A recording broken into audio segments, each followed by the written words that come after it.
Live to the world. We did Wednesday everyone. night. It's Wednesday night. New night just for this Just week. for tonight. Just for this, because it was your birthday yesterday and everybody was like celebrating across the world. It was a pretty big day. It was a big day. And then like everything was shut down. It was like Brent's day. Four cities gave me keys to the city. It was good. It was good. Yeah, not bad. And I got a new mic. Finally got my mic. My mic from Blue. Friends, we are now powered by Blue. Look at us. Totally. Look at these headphones. It's great. Headphones. All right, we got a big episode, man. Listen, we should probably get going with it. Sorry. We got a big episode. Everyone out there in Magic Land that's watching us on all the things, settle in. Yes. Settle in. We've got a great guest today. We are going to bring Dave Ellison to the table, who is a bass player in Megadeth. Whoa, is he ever? Ellison Films, Ellison Coffee Company, which is where we connected a couple of years ago. And we're going to talk about the release of his brand new horror movie. Yeah. So pretty stoked about that and a few other things. So we are going to bring Dave into our world for a minute here. And there he is. Hey, Dave. Hey, what's going on, gentlemen? Welcome to the show, my friend. Welcome. Yeah, thank you. How are you? Kids on the Escalator. Welcome, buddy. How are you? I know. I'm doing the same. This is where we met was over a cup of coffee. You need to send me those. You got to send me those for the Journey for Java podcast, which, I guess you're going to have to make 2 appearances tonight because I'll have to get you on that one later.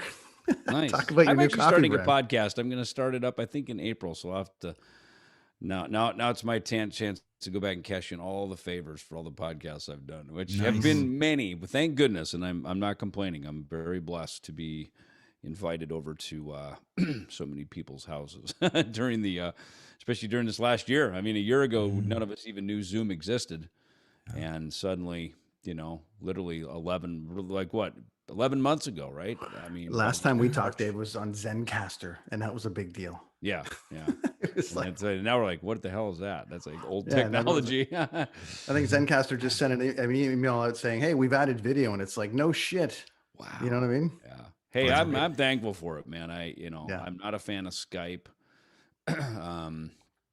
Zoom is awesome. I use StreamYard once in a while for some of the stuff that I do, which is cool. So yeah, look, I love it, man. Forward thinking, and as unfortunate as it is to have a pandemic, there probably isn't a better time to have one. At least we've got technology, we've got all that. We have Amazon. Can you imagine a pandemic without Amazon? I mean, my gosh, I just ordered an air fryer today. I was you'll love it. I was at breakfast with a buddy of mine. He goes, dude, I just made a steak in an air fryer. I said, really? I've heard about those. He goes, man, I'm a bachelor. It's the best thing ever. You'll never grill again. It was the best steak I've ever had. So I was like, we were sitting there. I swiped over. Yeah, all right, I'll buy one. That's how it is. So, yeah, it's quite.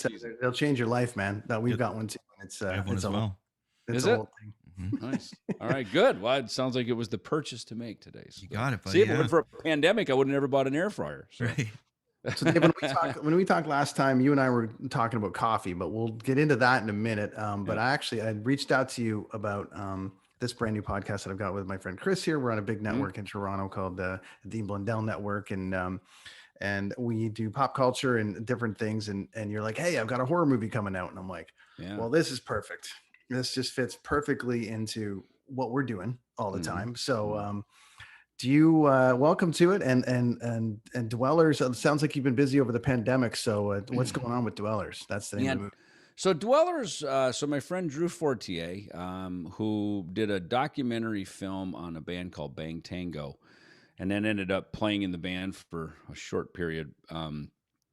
Creative little guy, good friend, lives over in Indianapolis. And so he started working on this found footage film, excuse me, that he said, he goes, think of Blair Witch meets Chud, if you can kind of get a visual of that. Yeah, right? I got that vibe from it when I saw the trailer there, definitely. Right. Definitely. So found footage, and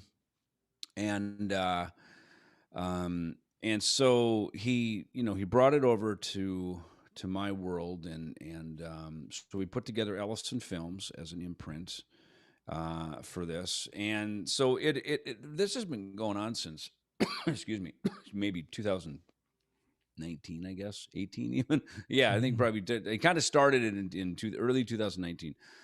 And so it moved along, and just last weekend we appeared at Mad Monster Horror Con down in Charlotte, North Carolina, and they were kind enough to give it a premiere, and that gave us a nice kind of launch pad for it, and we've been accepted into at least a dozen film festivals, which is really great. And a lot of them are online now, which is fine with the pandemic, but just to be accepted, we actually won an award from Screenwriting Festival, and then Mad Monster gave us Best Horror Film on Sunday. Yeah, totally unexpected. I was like, whoa. Yeah, congratulations. That's awesome. Yeah, so thank you. So we have an award-winning film, which is pretty great. And it's funny. So today I was just on the phone with the distributor, getting that all locked up. Probably September, October release. We'll firm that up here shortly. Which is good for a horror film as you head into Halloween. That's kind of, it's like a Christmas album at Christmas. Right. So horror films work good around Halloween. So yeah, that's what it is. And I'm Ellison Films. I'm essentially the producer. Drew is the director, writer, star in it. I have a little cameo, I guess, like Quentin Tarantino always has a little appearance in his films, or Stan Lee. Yes. Now I get to join the ranks. There you go, buddy. That's awesome. The elite. Yeah. So it's clever. And you know what I like about the film company, even when I was at Mad Monster, a couple of people came to me and said, hey, you got a company, right? So I said, yeah. So I might have something for you to take a look at. 5 years ago, I started a record company, EMP Label Group, and then we relaunched Combat Records. And I realized, it's people started hitting me up going, hey, man, you got a label, and you can't put everything out. You got to be selective. But I realized it was a great opportunity to help friends out who had records, and as much for me as well, things that I produced, played on, wrote on, that I wanted to get to market. Anybody who's in the creative world professionally, we all dream these things up. We write them, we film them, we write whatever we do, record them. And then you're kind of going, okay, now I got to get it out. I got to get it to market. And in some ways it's easier now because of the digital streaming. That makes it a lot easier for everybody. I mean, how you could put a movie up on YouTube, really, for all that matters. You could, I don't know if anybody will see it, but you can at least put it up there and promote it through your Facebook and your social media. So, I mean, to some degree, everybody can kind of do this stuff, but it's nice that with the film company and the distribution network that we have, to give these things a bigger look and I feel make them legitimate, It's you're putting yourself out there, Dave, with a lot of different products, which is great. I think they all cross over on one Ellison festival soon. Yes. Right. Yeah. Maybe that's all right. You're since you handle production, take it away. Go for it. Yeah, sure. Let's Ellison Fest. I'll do it down near Ellison you. Fest. That's a good idea. We'll just keep it. I think I don't know if we'll put you on a cruise boat just yet, but we'll come up with a plan. There's enough people between the people we know that we could probably do a 3-day weekend in Arizona and make it happen. We'll do Ellison cruises in 2023 when we there you go. When people are going. Yeah, everyone's vaccinated and we can sail the high seas together. Watch movies, listen to records, read books, drink coffee. Yeah, that's perfect. And you got books and coffee. There's so much to cover. I don't want to take up your whole night, but Chris, so when I told Chris, I said, you got a horror movie coming out. Chris is like the massive horror fan. He's got Walking Dead all behind him there, all the rest of it. Chris, thoughts here? I just wondered, if you had a favorite horror movie growing up. Probably the first one. People ask me what's the first horror, and the first horror film I saw, and I remember going. So I grew up in Minnesota. Mm-hmm. We went just over the border to Iowa. There was down by Spirit Lake, Iowa. There's a drive-in movie theater. My parents took me and my brother there when we were really young, and then me and my brother went there with a couple buddies. And I remember seeing Alien, which scared the daylights out of me. Nice. But really, I think the first one was probably Creature from the Black Lagoon. Oh, wow. That's a good one. I think that's the one. That's probably the very first one. I was thinking of some other ones. Night of the Lepus. Did you ever see that? No, I'll have to look that up. I thought you were going to say Night of the Living Dead, but Night of the Lepus. Night of the Lepus. This guy, goes, he's in a lab. Yeah. And he spills this potion, and a rabbit, is in his office. He's got a rabbit in his lab, I guess, like any good scientist would, right? Experimenting on the rabbit. And he drinks the stuff and blows up into like a giant a giant rabbit, and the lepus, they all start drinking this potion, and they become like 100 times their size, and they take over this town. And then another one was tarantula, which was very similar to that. These are all old black and white ones. Yeah, I remember. I've a group of them, and I remember tarantula. Yeah, remember tarantula? Yeah, and they're walking across. It was like scary as hell. Of course, I always loved the Invisible Man. Yeah. Especially the original one. And certainly Friday the 13th. I mean, that's, as a teenager, that was the go-to one, because these, Alien and Friday the 13th. I mean, I was a kid when the first ones came out, so I kind of followed those franchises for a few of their follow-up movies. Does it was the film completed before the pandemic, or were you guys actually filming during it, and then had to do the whole post-production and obviously during the pandemic, or was it done? Drew filmed most of it in 2019. He got most of it done. He had to do some editing. He had a little bit of more stuff to do on it. And he and I got involved then on this book, Rockstar Hitman here, that I hit him in. We just put this out through the Ellison Book Company, which you can go to Amazon or BarnesandNoble.com and they're order them there, as well as the Kindle and the audiobook and stuff. But it's funny, I hit Drew knowing he had this film. I had this idea for, a rock star who gets to, signs a contract, which is somewhat ironic in a way that you sign a contract and then you kind of have to go to work for the man, if you will. You get to go be a rock star and you get to have all those perks, but I thought on this one the twist would be working for the man means working for a clandestine agency who you have to then go out and be a hitman during the day. Like that's sort of the price of fame. I like that. Right? Yeah. And so that is a whole other twist. So it's somewhat autobiographical in the sense of, kid from the Midwest like me, has a band working, has his plans set on after school to go out to LA, or, go anywhere out of the Midwest. And suddenly this offer comes for him to go to California, and he realizes it was all kind of a setup. And so it's cool. And so I pulled Drew into that. I said, man, I need some good slashing and killing in this book, and you're pretty good at that. So nice. So we collaborated on that, had that ready to go. We put that out in actually December. I wanted to get it out right before the end of the year. And then, Dwellers, again, Dwellers actually kind of the first thing. And then we did the book. And they released opposite of that. The book came out first. But the thing about Rockstar Hitman is that it's a series. So our character's name is Sledge. So we're calling it the Sledge Chronicles. So as he travels around the world, there's all sorts of international espionage and bad guys that he encounters. So nice. That sounds like it would be a great comic book. Sorry, Brent. It sounds like it would be a great comic book. Yeah, I think so. And it's funny, when we first put it out, people are like, "Oh my God, I see Netflix all over this. I'd watch this as a series." You got to do a comic first, buddy. Like that's how it goes these days, right? I know. First the comic, then the I think there's somebody on this call that actually draws comic books. So there you go. Yeah, I have an independent comic book company. I know, but that story sounds amazing. Yeah. So tell me, what goes on with the character? Does he evolve like through being a hitman and the band? What does he lean towards? He does, and here's the funny thing is that there's a lot of life lessons in this, which is again, now he's in Hollywood, suddenly gets whisked into the tailwind of this success. He joins his band, they're ready to be signed. It's like, wow, dream come true. The girls, all the stuff is there, and he's a kid from the Midwest, so he's generally a good dude. He's not a prude, but he's a good-natured guy. He's not really, I mean, he's young, he's 18, 19 years old, falls into Hollywood. That part for me is somewhat probably autobiographical, actually. Right. But it serves the story well because, he comes out kind of unassuming, a little naive, and lands in Hollywood, and there it all is: sex, drugs, and rock and roll. I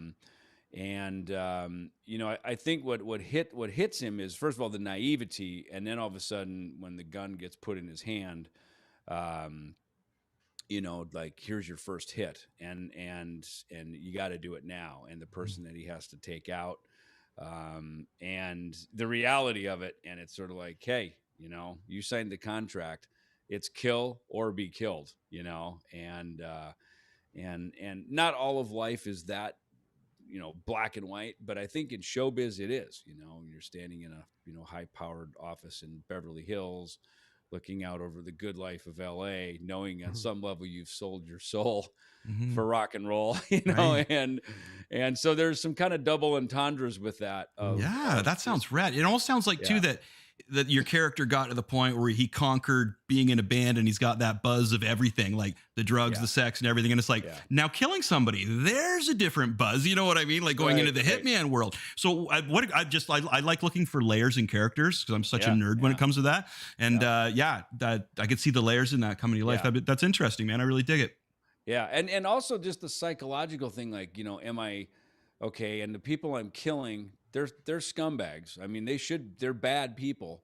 Right. Am I doing the right thing? I mean, I'm killing somebody, so I know that's not good, but maybe I can sort of minimize and justify it because they're bad guys. So maybe it isn't so bad that I'm taking the bad guys out. You know what I mean? So there's just, like you said, these multiple. It's another layers. layer, right? Exactly. That's how you. That's a comic book, buddy. I think that would be mint. I think that would be a mint comic book. Dave, the funny thing is that you go. The funny thing is, Dave, is that you say that he has a hit and then he has to do a hit. Yes. Right. He does a hit and then he has to do a hit. 2 questions: does he play gigs in between the hits while he's over there? Does he take the band with him? And you said it's semi-autobiographical, biographical. So how many hits have you done? The rock star part's the autobiographical part.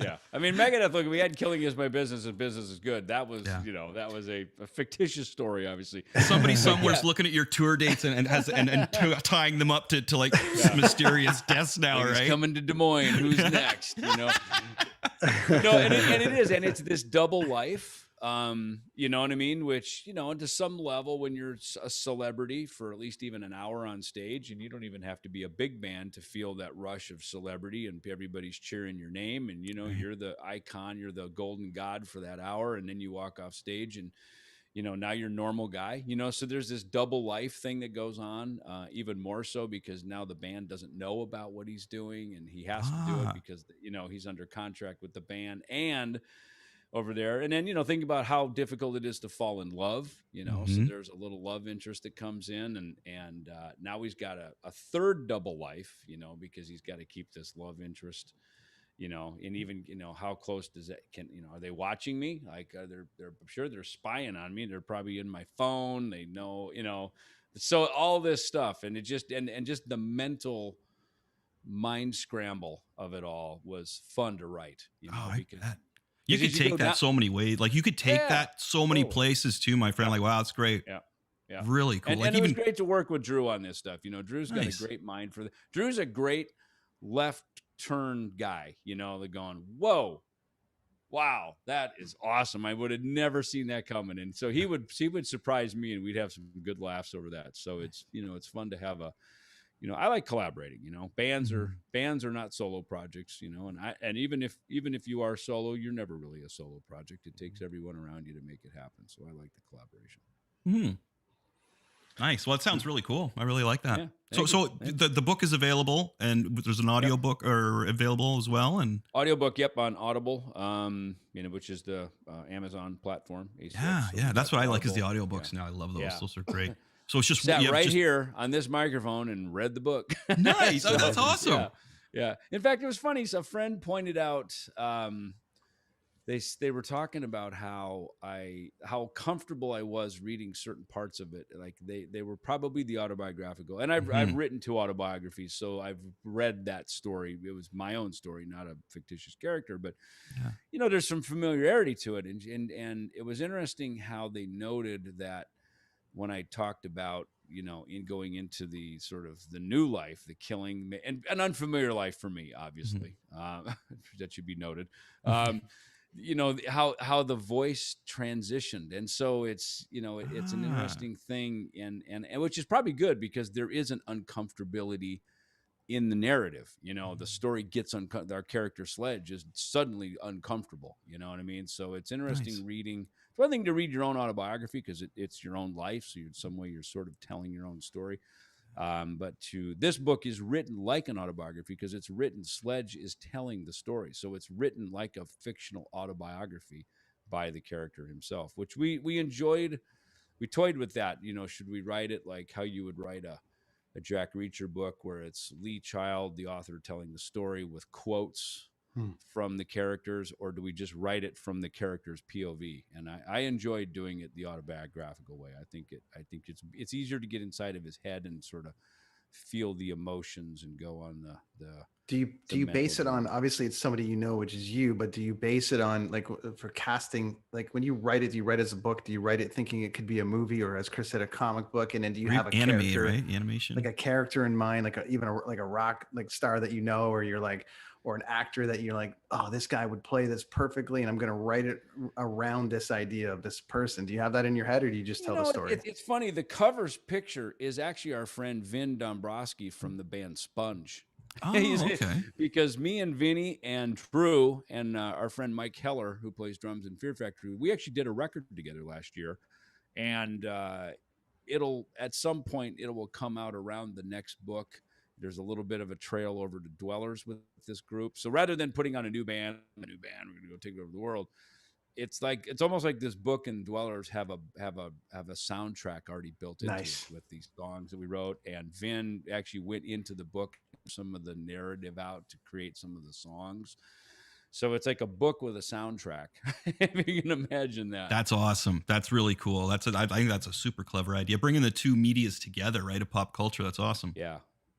I think Chris can comment on that too, because metal fans are so loyal, Dave, to your products, and obviously you launched the coffee brand and you got the book and all the rest of it. But metal fans, when they love a band and they love the guys and girls and everyone involved in that, you really have created an ecosystem here.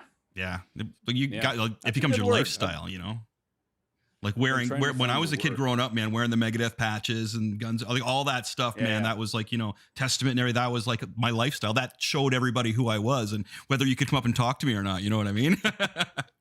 Yeah. Well, it is. It's sort of publicly saying, you know, I always say every time I do like bass clinics and stuff, I say, you know, we're the black t-shirt crowd, you know? Mm-hmm. Yeah. You know, there's a style, you know what I mean? If you've got like a logo or, you know, something on your t-shirt, it kind of, you're sort of a billboard that says, you know, you said it best. This is who I am, you know?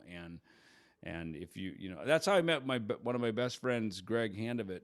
And he had just moved into town, Jackson, Minnesota, this little town I grew up in. And I was becoming a big Kiss fan. And I overheard him in the hallway saying something about Kiss. In fact, I think he was saying, you know, in the back of Kiss Alive, it says Kiss used Gibson guitars and Pearl drums because they want the best. Mm-hmm. And either one of us was saying, we walked by each other, and one of us was saying, Kiss used Gibson guitars. And the other one said, and Pearl drums. Like it was sort of, we finished each other's sentence. We've been best friends since that day. And that was 5th grade in elementary school. And we were just, you and I earlier were geeking out over your Gibson Ripper. Yeah. Well, you know, it's funny you mentioned that. I loved Kiss when I was like in grade. Like I saw them when I was 7 years old, the Dynasty tour in Toronto, the last one with Peter Criss, right? My parents took me, Maple Leaf Gardens, and I wore Kiss. Like I say, with Megadeth, everything. Like I wore everything on my sleeves because I loved it so much. And man, did I ever get hassled in the little town I was in because I liked Kiss, you know what I mean? But then you find that other person who gets it and you're going, what, you know, what's your favorite song by Ace Frehley? And, you know, they can actually, you know, shock me. Whoa, you know that he actually did that song. And then you start to, you know, and then we all saw the Phantom of the Park. And it just, then people were kind of like, well, you know, maybe they're okay. You know what I mean? But yeah, it was always, when I was young, that's how I bonded. Phantom of the Park should go on my list of horror films. Ah, there you go, buddy. Yeah. It really should. And we all know and we all admit it was, even the Kiss guys, you read their books and they're kind of embarrassed by the movie. In fact, I just read Peter Frampton's memoir and he was talking about, After Frampton Comes Alive, the biggest selling album ever in the history of the world to that point. The biggest one, beyond the Beatles, everything. Yeah.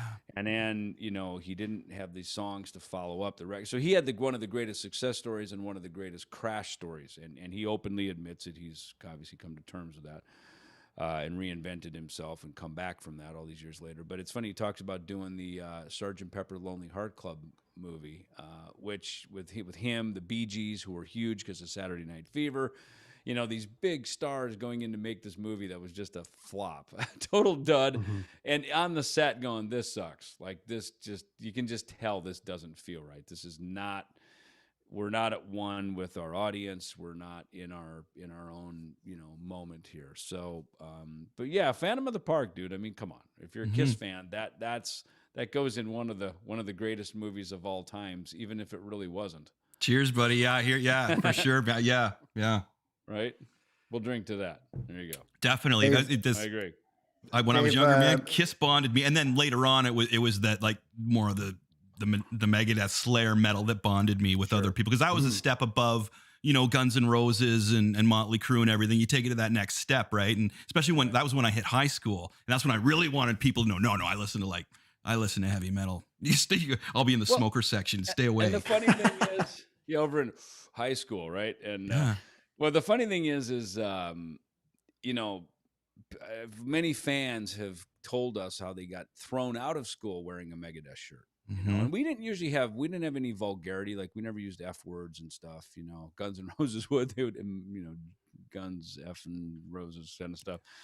We never did that, but we'd have pretty graphic stuff. So man, we'd always hear like, oh yeah, so I got sent home from school because he had a Megadeth shirt on, and then here we are all these years later, and Kardashians are wearing Megadeth shirts. Not that they know who Megadeth is, but their stylists seem to think it was cool. Dude, that must blow your mind when you see these, Well, like when Lady Gaga wears a shirt, she's a rocker, you know what I mean? And she's a real musician, and the Anthrax guys are friends with her. So she knows what's up, but it's like a lot of the other, so she's a pop icon who actually has a musical sensibility.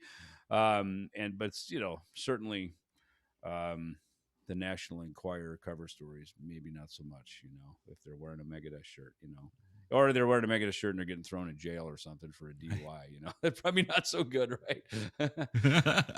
It's rock and roll, right? It is. Dave, we'll let you go soon, bud. I know you're going to run. I got just a couple things for you, note wise here. Musically, you put the solo record out last year. Right. Megadeth probably on hiatus right now while we're getting through the pandemic thing. But are you keeping busy musically right now? Yeah. And I was actually just recording a little snippet for the Megadeth record earlier this afternoon, and finishing it up. I mean, it's final stuff, kind of lyrics, vocals now, solos. The final bits are being put on it.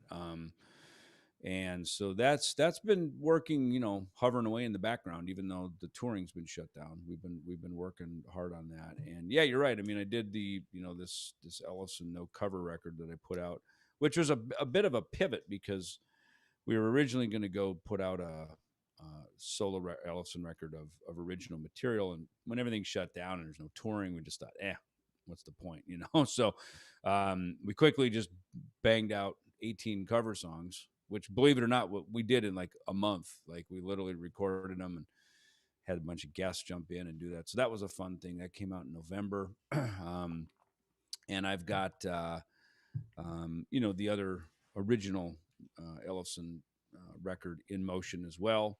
A couple of other things that should be coming out this year that I played on. I don't do a ton. I've only did one kind of YouTube quarantine jam. I know those are kind of popular. A lot of my friends are doing it, but I think in our case with having the record label and that, I'd rather make masters, and have those live forever in the archives of my discography rather than, and that's maybe a little old school, but I like having it. I think that's kind of forever. Not that YouTube video isn't, but, I like doing that. So, and I'm always writing. I mean, every day I'm in here, I'm writing and recording. In fact, I played on an Ellison track yesterday. I played bass on a brand new one that our guitar player Andy wrote. So I just played bass to that, sent that over to him in Italy, which is the beauty of Dropbox and, wave files and the digital world we live in. And then I got another song for a couple buddies that hit me up that I'm going to play bass for them on something. So yeah, I mean, I've got a bass in my hand pretty much every day, writing, recording. Our buddy Todd Kearns sang with you, yeah? Oh, Todd's just amazing. Yeah, he's singing. I wanted to do, so I went back. The first song I chose was Wasted, which is why, by Def Leppard, which is why we did an homage to the On Through the Night. Yeah, On Through the Night. Yeah, I love it. But then as we were going through it, I just picked, let's do Auf Wiedersehen, AC/DC, let's do an old cut riff raff, stuff like that. And then, I went deep. I went into Not Fragile by Bachman Turner Overdrive. That record is the reason we're even having this conversation, because before Kiss was Bachman Turner Overdrive, and that record got me into this whole thing. It's what got me into bass. It got me into heavy music. And that song, I mean, that was the song one, side A, opened with a bass line. And so we put that on here, and then Sweet FA, because that Sweet Desolation Boulevard record, man, is just iconic in my world. And it's funny, that picture of them on the cover is basically Sunset Boulevard. So I remember when I got to LA, and I remember seeing almost that exact thing, that Arco's still there, Gil Turner Liquors, Tower Records is right there. You know what I mean? Just seeing oh my God, this is the cover of the Sweet album right here. So I wanted to, cover that song.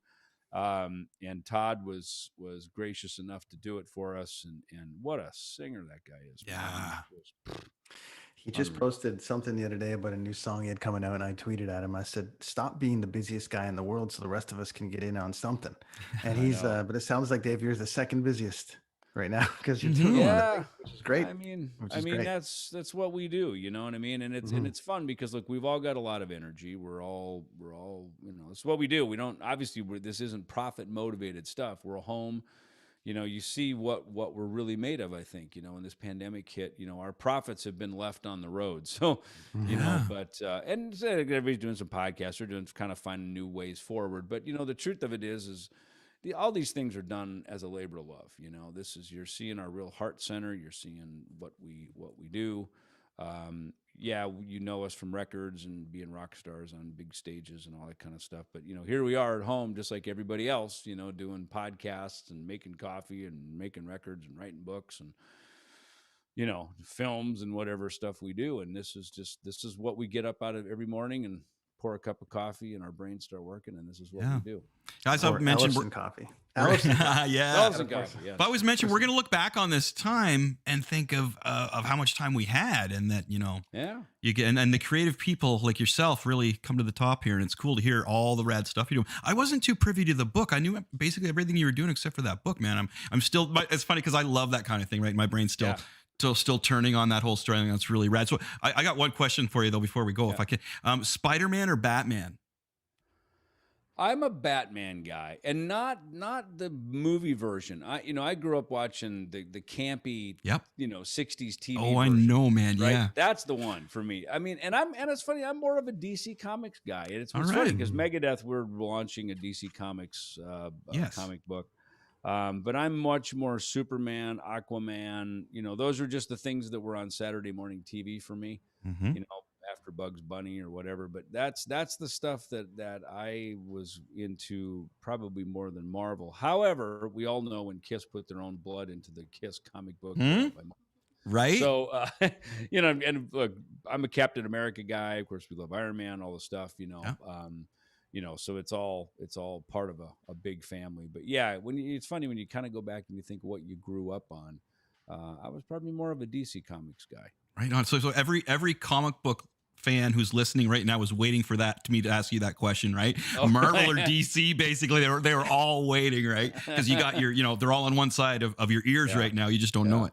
It's like Megadeth or Metallica, right? Yeah, the age-old question that people. And it's funny, I have Metallica records, so I'm both. Nice, buddy. That's cool to hear, though. Yeah, that's awesome. Yeah, of course. It was another. Was it Brent Fitz or Todd Kearns that had the Iron Maiden Judas Priest? You couldn't like both of them when he was younger, wherever he was living, right? Really? You had to pick between Iron Maiden or Judas Priest. Yeah, so which and again, I grew up I grew up on a farm in Minnesota, so I was like, whatever I could get. As soon as Black Sabbath showed up, Ozzy or Ronnie Dio, I didn't give a crap. Give me all of it, Yeah. Scorpions, Def Leppard, Motorhead, Venom, Maiden. It's like I'll take all of it just to fill me up, Nice. So, I love that. Yeah, a sponge, right? I didn't even know you could have a competition. You know what I mean? I was like, to me, metal.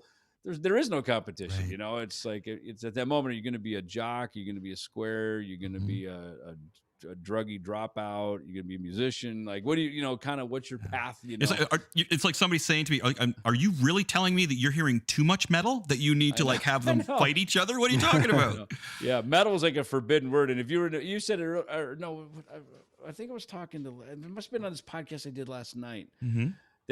Somebody mentioned that. He said, when bands were little, like when I discovered all these bands, Def Leppard, Cheap Trick, AC/DC, they were little unknown bands. And I was like the first guy, me and my buddy Greg, the Kiss hallway guy. Yeah. He and I, were the first two guys. Oh, dude, check out this new band, AC/DC.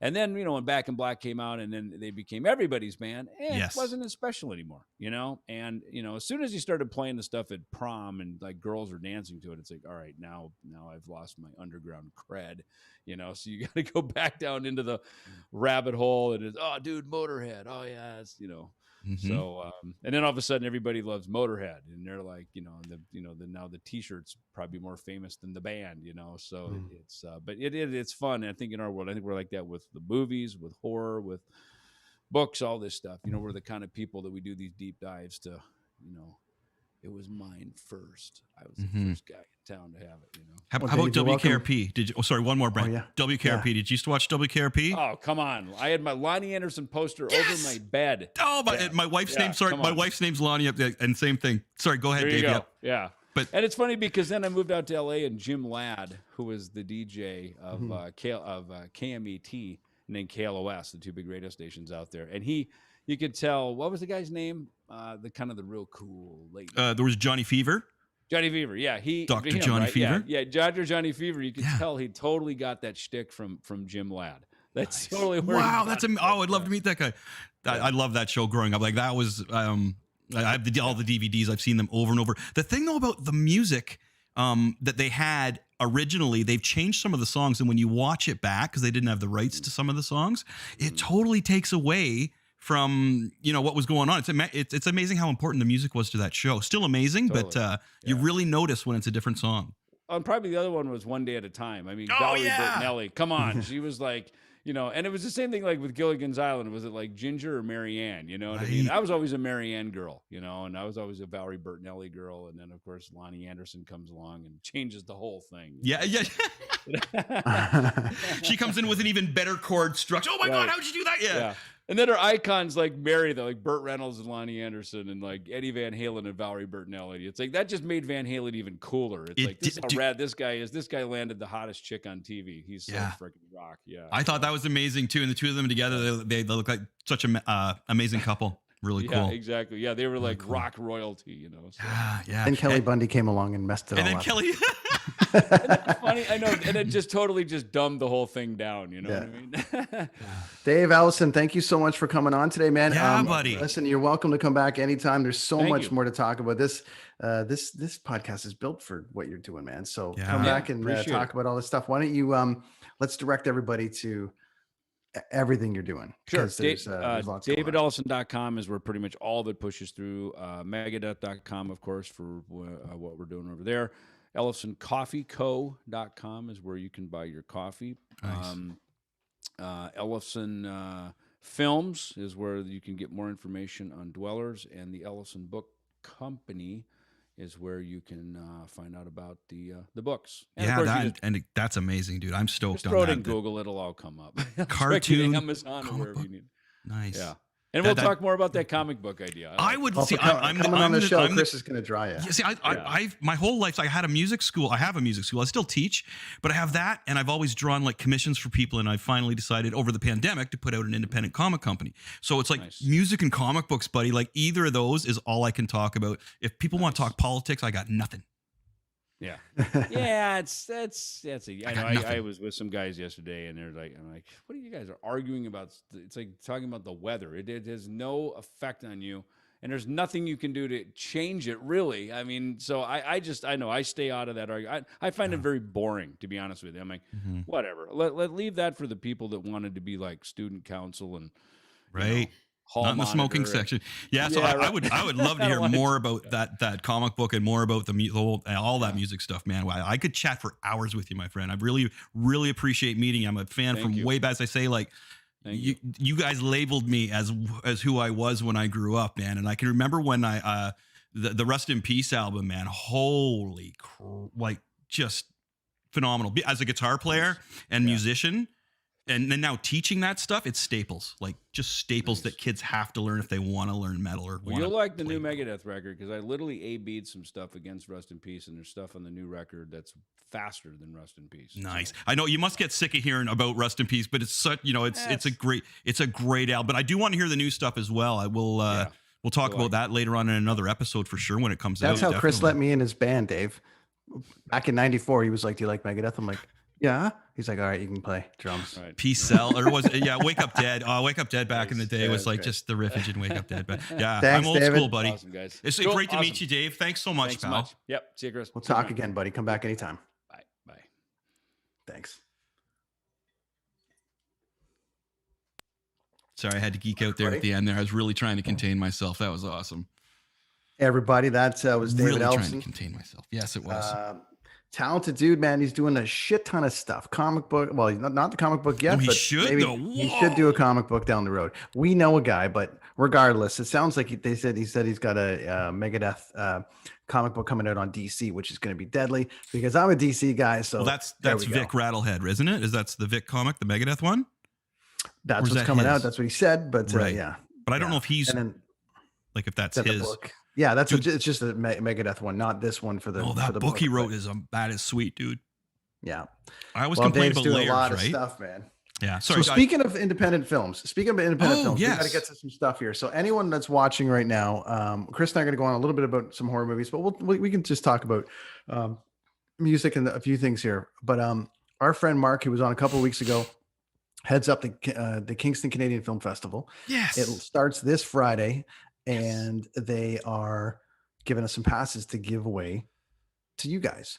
One pass will get you into 6 films, which is going to be rad. That's awesome. Are you kidding me? He's given us 2. So basically he's giving us 12 films for free. So for people that are actually, tuning in and watching right now. So if you guys feel like winning something, we're going to keep an eye on the socials.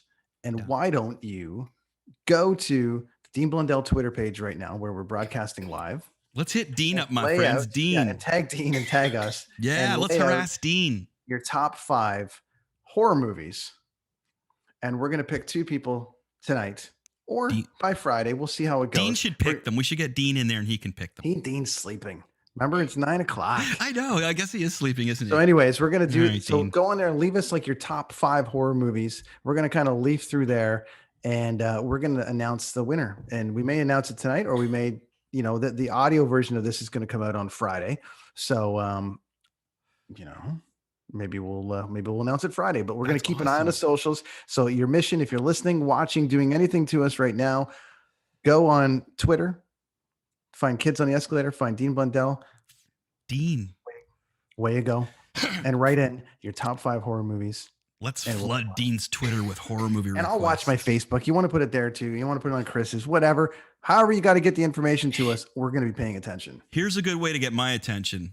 With what are they called? GIFs? I'm not very good with lingo. Where they move around and do stuff, and it's like. So if you put a cool GIFy or whatever movement thing of something of your favorite horror movie too, that's really going to catch my eye. Just throwing it out there.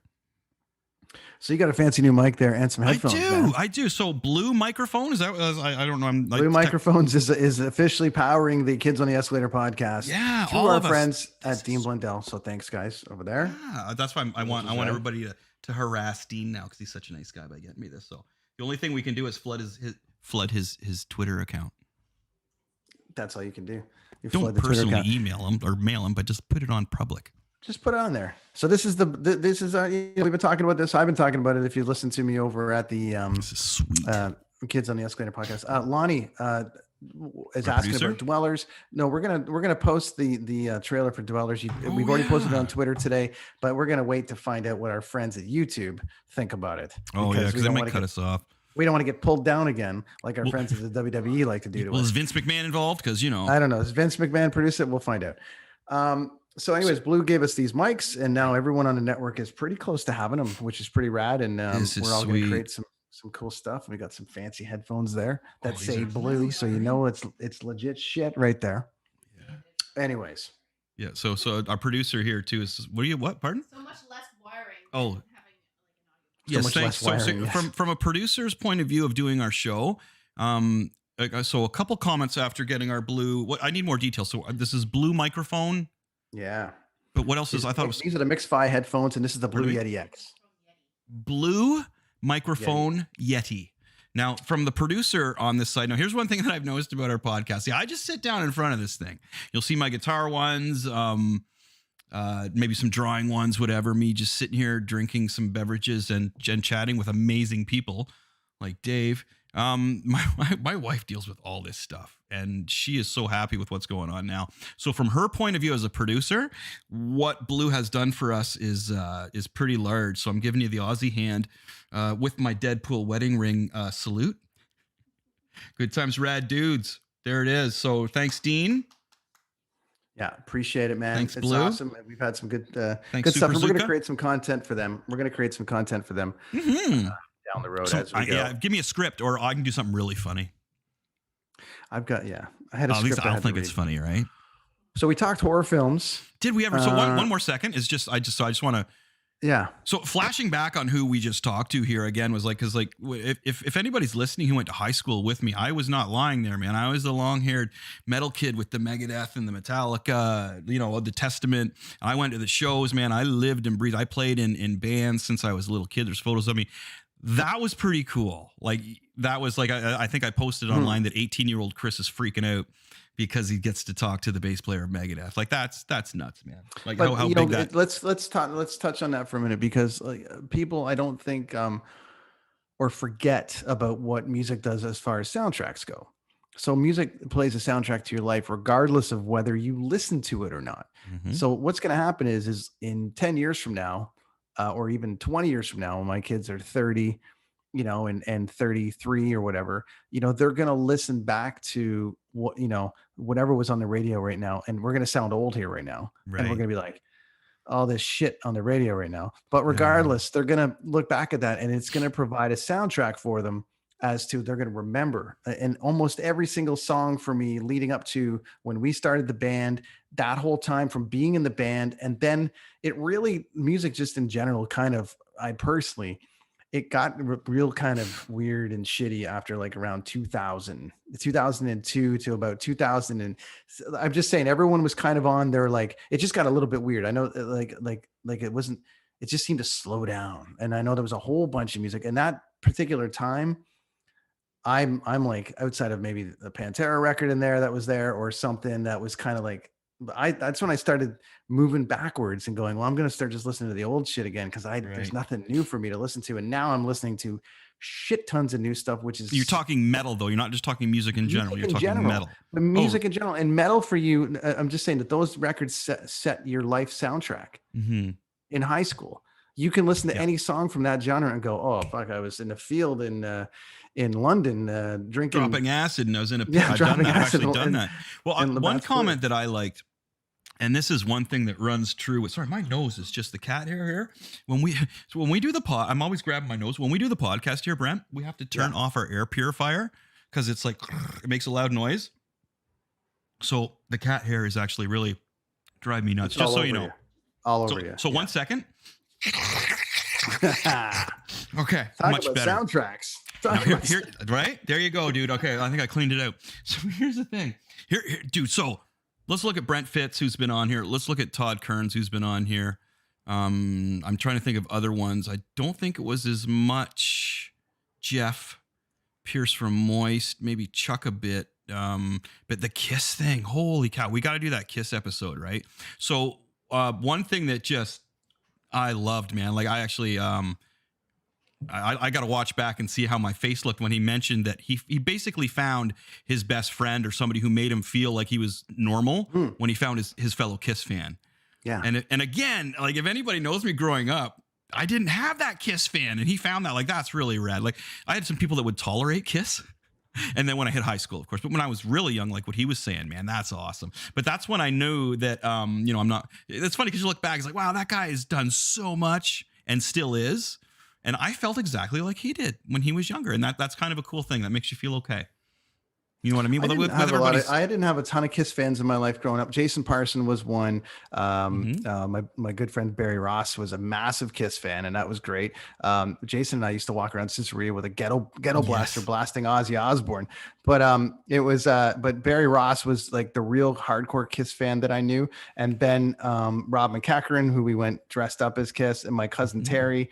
But he was the guy that brought me into Iron Maiden, brought me into Megadeth, brought me into Priest, brought me into sort of metal. And then from there, I went right to his basement, Otto's jacket basement that he had that the night after Metallica at the CNE in 88 on Justice. Oh, yeah. And I remember being like, holy shit, I just saw Metallica. Oh, well, then you got to check out this and you got to check out that. And it was like this, that's where I got flooded with all the with the everything and the Megadeth stuff, and it was great. So Kiss it's funny how the connection is between a lot of people. Old Kiss too, like not like old, yeah, like because that's when they had the makeup on. It was the whole thing, like, and that was the thing that I put up with was like, they're all show.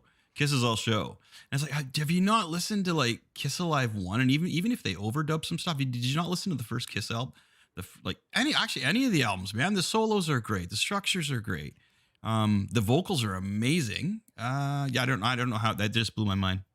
And it's funny too. So Dave is DC. I would have called that. Would you have called that? I mean, I'm so used to everyone saying Marvel on this podcast. Right. That it definitely surprises me when someone says DC. Oh yeah. Which I'm happy about. Do you like how I approached it? Yeah. No, but I didn't directly ask him Marvel or DC. I said, Batman or Spider-Man. And that's how you do it, brother. That's how you do it. Okay. So my fellow podcasting friends, when you go into a conversation with a famous person and you want to ask them something, don't go Marvel DC because it's too big lakes. Break it down to two little ponds. You'll get your answer. Two tiny little ponds. Right? As tiny as Spider-Man and Batman can be, but you know what I'm saying, right? Stoked. And everybody's looking at my Walking Dead #1. How much is that comic worth without having someone break into your house? $20 million. No, I'm just kidding. $1 million. I have no idea, buddy. I have no idea. But I got some. My favorite one though is the eyeball one there with Rick in the middle of it. That's really cool. And then the only one that's not Walking Dead is Fright Night, and that is was redone. And who was the actor that played the guy in Fright Night? Colin Farrell. So that's actually Colin Farrell apparently on there. But before he played the role. So we don't talk about Walking Dead much on here. I bailed after season 3. It was getting a little bit like these guys are running away from zombies. There's no swearing. I don't believe it. But I also was getting a little bit.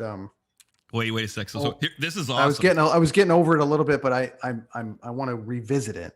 I do where too. Are you at? No, where wait, are you wait, at with Walking wait. Dead? We got to bring the producer in on this because she is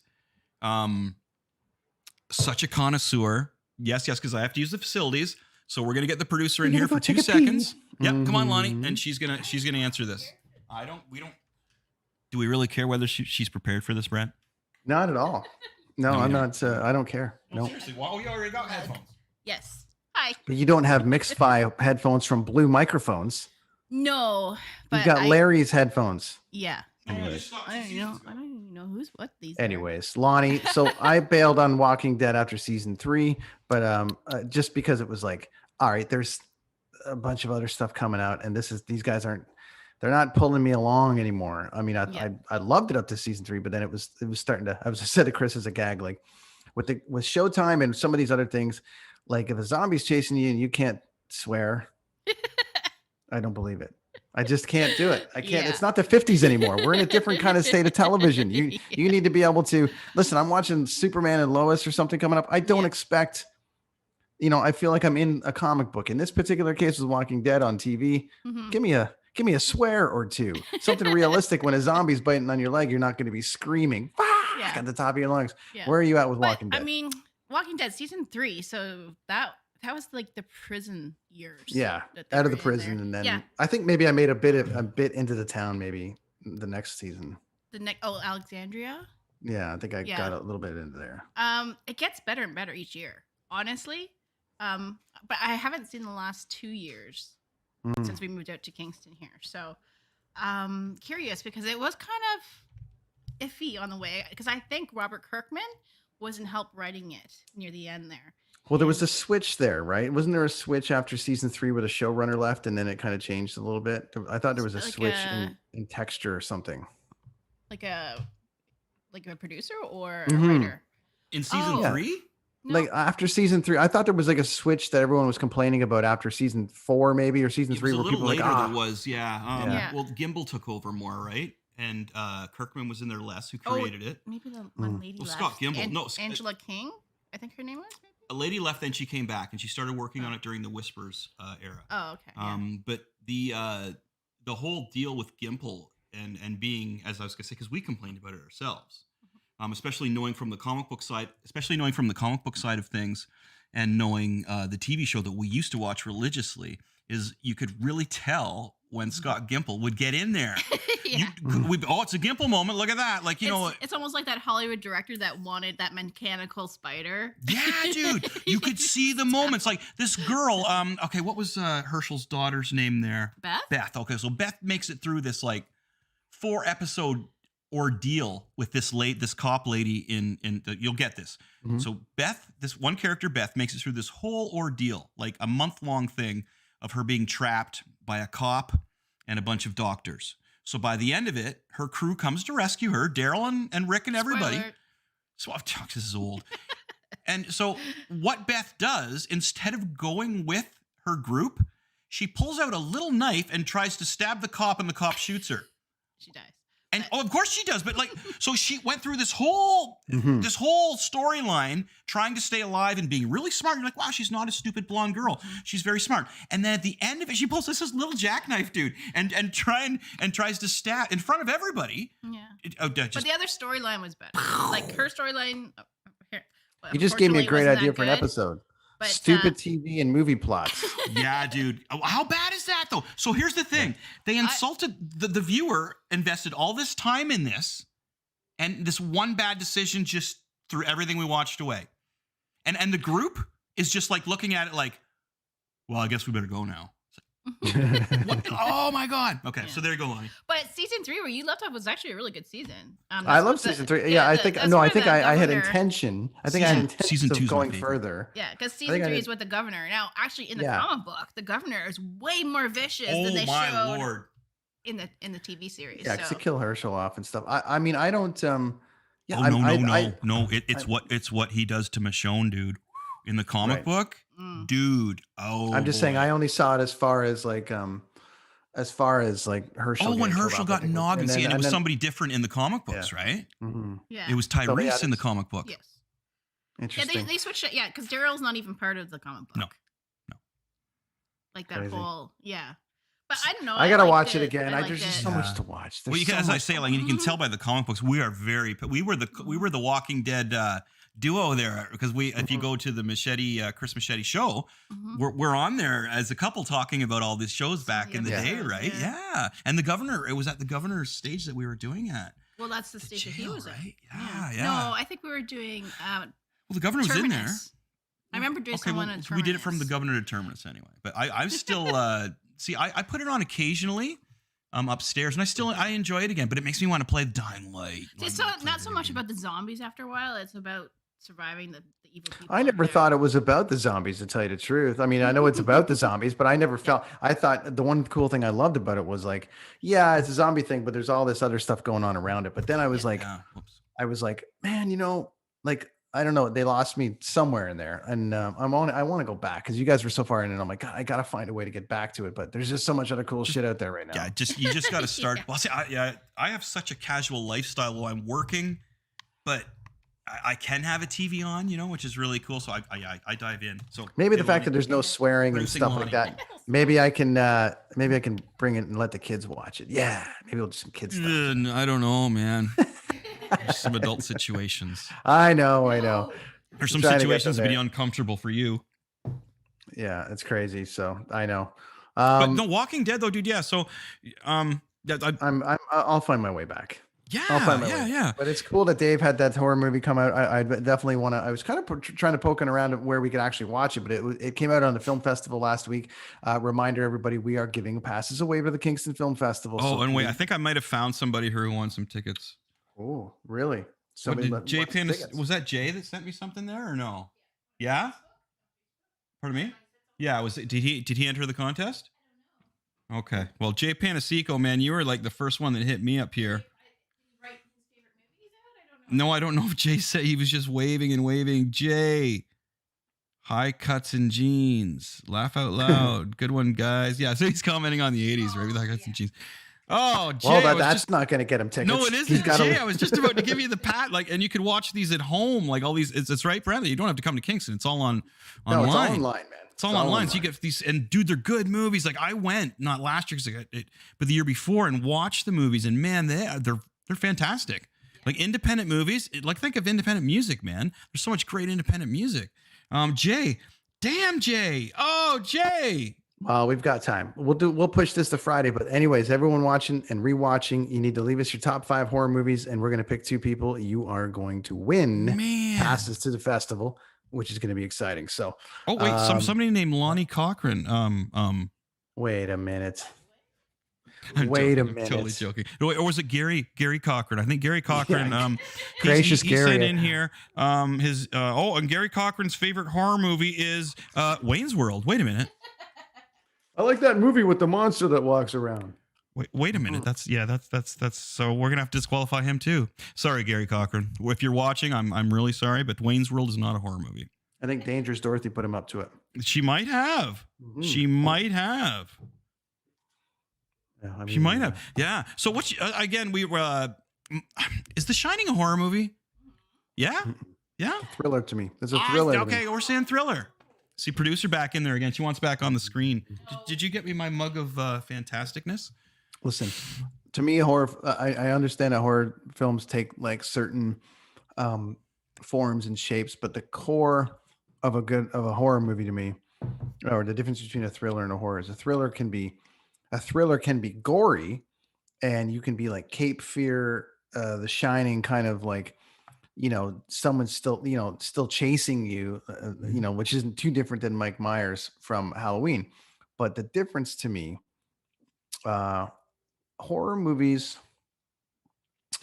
still have a feeling of, I don't want to say supernatural, but there's a certain amount of like haunted house, someone rose from the dead, monster, something paranormal. You just kind of named everything that's in The Shining. Right, but that's the horror. Yeah, but then The Shining to me is like The Shining to me is still a thriller. I like the I'm with you. I'm with for different reasons, but I'm like when somebody says what's your favorite movie, I go to The Shining because I love that movie, dude, for so many reasons. But when somebody says my favorite horror movie, it's not even in the mix. You know what I mean? Because I think of like it's taken on so many amazing things. For me, like, is The Exorcist a horror movie? To me, yes. Oh, geez, yeah, because it's paranormal, and that's the scariest movie of all time to me. I think it's just insane. I guess some people look at it, if there's horrific events happening, then they call it a horror movie because in The Shining, the blood and the twins, and there's horrific events. But no, I find it more suspenseful, especially the way it builds, like the way Jack goes crazy with it. But that's like psychological, probably like you can't pick your favorite movie either, can you? Can you really pick your favorite movie of all time? Yeah, like can you really pick one movie? Like just all over, like just okay, man. Here's the one movie that is my favorite movie, and I'm gonna put it on a pedestal. You know what I mean? Like it's like picking your favorite song. Can you really do that? Oh wait, I did pick my favorite song though. Do you know what my favorite song is? I'll go back to the other thing. Okay, hold on. My favorite song. We're talking all time that you can put on any time. I actually had. I just burned myself there because I do have an actual all-time favorite song. Oh fuck, that's gonna be tough, man. I do really. It's gonna be tough for me because it's gonna be Asia or it's gonna be Van Halen, or it's gonna be Kiss, or it's gonna be Nope. I'm not talking to Lonnie. Lonnie, I'm not talking to you. I'm talking to. Favorite song, dude. I'm living in WandaVision here sometimes, Brent. As long as I've known. I mean, you have these moments of like favorite, but all-time favorite. All-time drop dead. Yeah, favorite you're gonna have to lay it out. I'm not sure. That's really ba ba ba ba bum bum. Oh, My Sharona. My Sharona. Yeah, you said that. You said that before, but I'm sorry. said that before, and I. Yes, sorry, My Sharona. I gotta But contain myself there. fucking Sorry about aliens, that, yeah. dude. New Yeah, mic, yeah, just yeah. learning the. Yeah, I get it now. I got confused because last week when we were talking Tarantino flicks, Yep. you were talking about Stuck in the Middle Oh, and how that came out of nowhere. I'm Yeah. just saying how that song came out of nowhere, and I'm like, Yeah, I yeah. completely forgot But, about it. My yeah. Sharona, you've been dancing around since. Oh, before dude, My Sharona. The riff, the solo was fantastic. The vocal hook, you know what I mean? But I can't pick my favorite movie though, which is strange. Oh no, wait. Movies are so. Star music Wars: is A a New lot like- Hope. Just because of what it did to me when I was a kid. Maybe I can. I guess you know what, dude. It's and maybe tough, just man. because of after talking to Dave and everything and being so confident in myself now after learning how successful he is and being himself with labeling Kiss all over him. Yeah, dude, I think I can. So I would pick. Yeah, I would pick everything I mentioned there. I think I The can. Shining and My Sharona. Yeah, The Shining and My Sharona. The Shining's my favorite movie. No, Star Wars is my favorite all-time movie. Star Wars is my all-time favorite movie, and My Sharona is my all-time favorite song. There you go. I think There I you did have it. Tougher for me. I have different timings. Well, like anything. Like I discovered a lot of movies late. There was some stuff of movies I just can't not watch when they're on. Or that Well, I'll no, watch that's okay. It doesn't have to be like original theater movies. Like Yeah. see, because when I think of Star Wars, I if I put myself in the spot where it's like, okay, I got about half hour, but I'm gonna fall asleep. I want to watch any movie I could watch, or if I'm stuck somewhere and I've got absolutely nothing to do, and I watch Star Wars just to try and pick out more little Easter eggs and things or whatever, right? You know what I mean? That's probably what I would do. And then album wise, or oh wow, there's another one, Brent. How about an album? Oh, I'd go Kiss Alive 1. Sorry, there we go again. Boom, I nailed it. And you know what? Yeah, again, that's a tough one because there was ones that changed the whole thing. Oh man, there's so many different. It's like what we talked about before with soundtracks about movie songs and albums that came along at different parts of my life. Because the first time I heard, or saw Metallica live, all of a sudden Justice became my favorite record. Really? Wow. But then I had to go backwards and then rediscover the catalog. But then because you know me, like I'm way younger than you and everyone else that ever comes on this show. I'm a little behind. Do that. I'm a little bit behind behind on the thing. So I was a little late to the thing. So by the time I got lucky because Motley Crue's first record. So you have less musical knowledge than me, is what you're saying. You know what? Let me say this. I would probably agree on the great stuff. Yeah. I would agree on that side of it because I came in. I was late to Zeppelin. I was late to all these things. That's just I was I'm late totally to Zeppelin. joking. I was never a Stones guy per se. There was all this. That's funny because I haven't either, and that's part of the things we gelled at so well in a band. I don't know if it was when we gelled, the three of us, when we started Mr. Machete with you and myself and Dent, was what we liked. It was what we didn't like that we bonded over the most. I think that was the funniest thing, is like we couldn't hang out with these kind of people. We didn't go into these kind of bars. We didn't listen to this kind of music. You know what I mean? Like we stayed away from this. The crazy thing is I was like a massive, like, you, when you met me, I was heavily into a hair band kind of era, but I mean the heavy music side of it was only, I would say, since 1988, 89. Well, you were into things when I first met you. You were into things that I liked 2 years ago, and I was just waiting for you to catch up. You know what I mean? Because I was living in the Toronto area and then out in New Jersey, and I was, Green Day. I heard Green Day before I came back to Canada with Green Day, and everybody's like, "What the hell's that?" And then what's about getting high? It's about Green Day. It's about getting high. It's like, oh, they're cool then, right?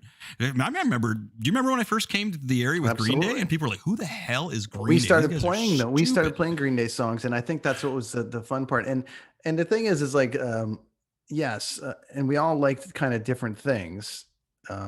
No, but I liked what you liked, but a few years earlier, like Skid Row, Pantera, man, Stone Temple Pilots, like the original Stone Temple Pilots. I can remember listening to that back in when I was living in Ingersoll, just visiting back and going to the strip joints and girls just starting to dance to it. Wait, so what do we call those now? We don't call them strip joints. We call them gentlemen clubs. Gentlemen clubs. And they were just starting to dance to the whole grunge thing, right? Like,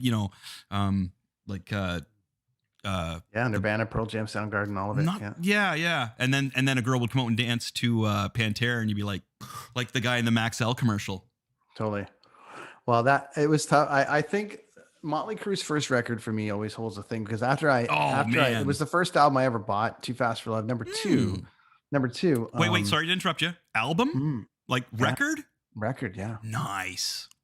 I had it in record and cassette. Ooh, okay. You got the best. I respect that. Yeah, I had a record and yeah. cassette because my dad had a record player, and so I had Joan Jett.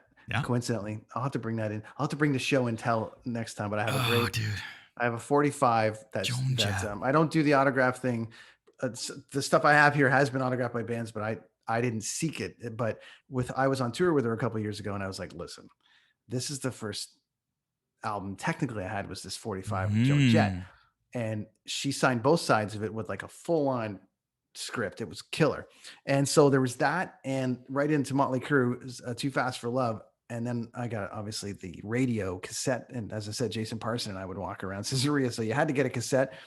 And I had that. And so there's a bit of that. And then how could your first record not be a Zeppelin record? How could it not be a Rush album? Really? A Rush album. No, I'm just talking. Man. I'm just talking in general. How people would be like, "Yeah, that's album that's not should cool. be like this." But I'm like, no. You know what? It was just where it was. Totally I was 6 years old. Too Fast for Love. The record, when you read the story, was made for like $800. It's amazing to me. And I remember I had an opportunity a couple of years ago to drive Nikki Sixx around. I was going to say that's Nikki Sixx's like. Yeah, and we had a really great chat on the way back, and he had a great Prince story, and then he had a great Prince story, and then he had a great. He actually was in the back seat, and we were driving back from downtown Vancouver, and he's like, "Do you have any Motley Crue records?" And I'm like, "Yeah." I'm like, "Dude, like, of course." And I'm like, "Too Fast for Love is the first album I ever bought." And he said, "Is it a punk rock record?" Oh yeah, we've talked about this before. Yeah, Dude, I said 100% it's a punk rock record. $800. I said it's my. People would argue the most polished record by them is Feel Good. The when they were at their thing, they were sober, the whole rest of it. But all of them in the house, that one, but yeah, all of them in the house, $800 making that record. It's very much like Nirvana's Bleach, and people. I want to make that comparison. Dude, that album. I love that record. I love that record. Doesn't that describe it right though? Magic, like because they did it in so short a time, and it's beautiful. So when you first got, did you hear any of the songs before you bought the album? No, I did not. What? You know what actually did? What? I did not actually hear my cousin Terry gave me the older guy. I remember him. My cousin Terry gave me the record. Like he actually gave me like a record. I think I bought whatever. Like that. Wait, so you didn't buy it? It was given to you? No, I bought that off of him for like $2 or something, or $3. Because he was just like, he wants some. Okay, wait. So you didn't go? No, but this is important. So you didn't go to an actual store to buy it? No, but I had this one because it was like I love the cover of it. I know it's like the leather pants and it's all the rest of it, but it just looked really, really cool. And I was I was like, this is cool. And I for sure would have heard probably Live Wire off of it because he was playing it all the time. But he was playing it all the time. But definitely, and then taking that and getting it in cassette form because my, wherever I went, they didn't portable, and plus you were living in two separate homes. That's understandable. Yeah, so I would take it with me everywhere, and so that Too Fast for Love record for me holds a substantial amount of like. That's awesome. Weight for me. So the reason I asked whether you bought it from a store is because the first time I went out. Okay, so this is dating myself here. My first musical experience was an 8-track, and I still have it. It's Love Gun. All right. So moving on from that, we went to, I believe it was Woolco in Woodstock. In Woodstock. Okay, this is Woodstock. This is Woodstock, Ontario, Canada. This isn't Woodstock where Jimi Hendrix laid his stuff down and was amazing and all that happened. This is Woodstock, Ontario, right by Ingersoll and right by London, Ontario. So this is why I was asking that. So we went to Woolco, dude. And again, I'm like 7 years old. So I don't know what grade that is, but that's a little nargan. So, and things were different back then. So we hit Woolco. My mom gave me a little bit, gave me $10 or whatever to get a record. And I went to get a record and she come back to meet me later. So I'm looking at the Kiss album. So it was like, Kiss Alive 2. Whoa, there's 2 records here. So I'll get twice as much. And there's a booklet included. Sold. You know what I mean? And then I took that home and dude, you open it up and you read these letters from the Kiss guys saying they're from outer space, and you pull out the booklet and you're just like, you're feeling it, you're watching it, and you're looking at the pages. But me skipping through all those albums, man, and wondering, because I had Love Gun, but only on 8-track, and that experience of just being like, holy crap. And there was a lot of Kiss albums. I remember just like, which one should I take? But I decided on Kiss Alive 1 because there was more sound. There was 2 records. Right. Yeah. And apparently I got it for around $10. So there you go. I'm dating myself without saying that I'm like, what? Pardon? I took Alex to buy his first record, and I was like, if they have Kiss Alive, go get that. So, right. And then did he do that or no? Yeah, he did. He's got it. He's got a pretty decent little collection going. Nice. Kiss Alive 2 is great too, like as well. Mm-hmm. It's such a, it's tough to categorize things. You can go on for days as to favorite movies and stuff. I mean, definitely that, Too Fast for Love for that. Yeah, I went off track. You start talking about Kiss, man, and I'm like, yeah, movie wise, I'm like, I'm profiling as a dude here, but I love The Godfather 1 and 2. You were a big Godfather advocator. That's right. Yeah, Godfather. I mean, they're all kind of one movie to me. There's that side of it, but then Thanksgiving Day movies, right? Yeah, there's some other cool stuff, but not Star Wars, huh? Yeah, I mean, Empire Strikes Back for me is my favorite Star Wars movie. Well, no, I mean like all-time movie, like just all-time movie. No, I love it. All time.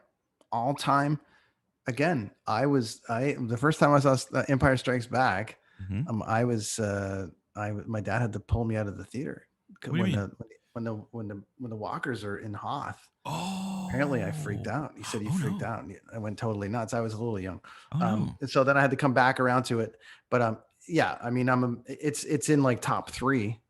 Empire is like in my top 3. I don't know if you've ever told me that before.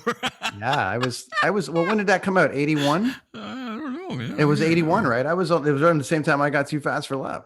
That's funny that you could handle Motley Crue, but not Star Wars, huh? Yeah, apparently my dad said it freaked me out, but they made me suck it up and go back in. So when you got Too Fast for Love, was Shout at the Devil available as well, or was this like? I believe it was. Well, I was Shout at, because I think Too Fast for Love was 81, right, and then Shout at the Devil was 83 or 84. So I think I was probably. Well, I remember it. I remember being about 7. So yeah, I'm guessing Shout at the Devil was probably available because I was a huge Motley Crue fan by that point, like 7, 8 years old. I remember I didn't. The funny thing is, I'm not going to get too inside on people that have no idea what we're talking about. But when I moved to Caesarea, the first person I met was Donnie Hughes. Hey, Louie. Yeah, Lou. Shout out to Lou. He had to walk me to the bus, right? What? Like, yeah, because where we lived, you had to walk like 10 blocks up to where that Sam's Pizza joint was. That's where you had to catch the bus. Oh, okay. So why did he have to walk you though? So nobody beat you up? Yeah. Well, yeah. Fucking. Let me get into that. All right, sorry, I thought I was kind of kidding. No. Fucking. I got a list. I have a list of you fuckers from Caesarea. You're not getting into any shows. Anyways, but Donnie would walk me, and he would walk me to school, like just hey, and then we would talk music. And have you ever heard of Quiet Riot? And he'd show me. And Donnie had a massive record collection. Him and Marv had like the massive record collection, and I would find some amazing albums there too. So by the time I was 8, I was around Donnie and Marv and like my cousin, and we were listening to metal and all this great stuff. So I'm sure there's some killer records out. And what was amazing at the time is that Columbia House was on fire then. Oh man. So Jason Parson had every record. That's where I heard like Heavy Metal Shuffle and like Balls to the Wall and all these Accept and Kick Axe and Accept. And I'm like, every week or every month, Jay would have a new record. He still owes the money to this day. We all do. He's still trying to pay them back. We all do. But anyways, yeah, man, I could get into days and days and days of movies and stuff. But Too Fast for Love by Motley Crue. If we're going in sections of my life, I've got about 10 that represent each section, which I'm sure you do too. So, you know, I'm a seasonal musician. I like certain music for certain seasons, especially like when I'm outside barbecuing in the summertime. I love to crank up the punk pop, I'll get some Newfound Glory, some Salads going.